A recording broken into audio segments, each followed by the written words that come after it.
بسم اللہ الرحمن الرحیم۔ دین و اسلام چینل کے ناظرین، السلام علیکم ورحمۃ اللہ وبرکاتہ۔ صحیح بخاری حدیث نمبر 11۔ لوگوں نے پوچھا، یا رسول اللہ صلی اللہ علیہ وسلم، کون سا اسلام افضل ہے؟ تو نبی کریم صلی اللہ علیہ وسلم نے فرمایا، وہ جس کے ماننے والے مسلمانوں کی زبان اور ہاتھ سے سارے مسلمان سلامتی میں رہیں۔ صحیح بخاری کی حدیث نمبر 12 ہے کہ ایک دن ایک آدمی نے نبی کریم صلی اللہ علیہ وسلم سے پوچھا کہ کون سا اسلام بہتر ہے؟ تو آپ صلی اللہ علیہ وسلم نے فرمایا کہ تم کھانا کھلاؤ اور جس کو پہچانو اور اس کو بھی، اور جس کو نہ پہچانو اس کو بھی، الغرض سب کو سلام کرو۔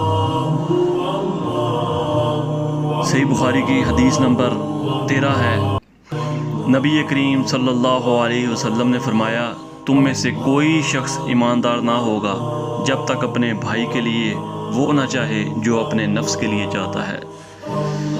اسی طرح حدیث نمبر 14 ہے، نبی کریم صلی اللہ علیہ وسلم نے فرمایا، قسم ہے اس ذات کی جس کے ہاتھ میں میری جان ہے، تم میں سے کوئی بھی ایماندار نہ ہوگا جب تک میں اس کے والد اور اولاد سے بھی زیادہ اس کا محبوب نہ بن جاؤں۔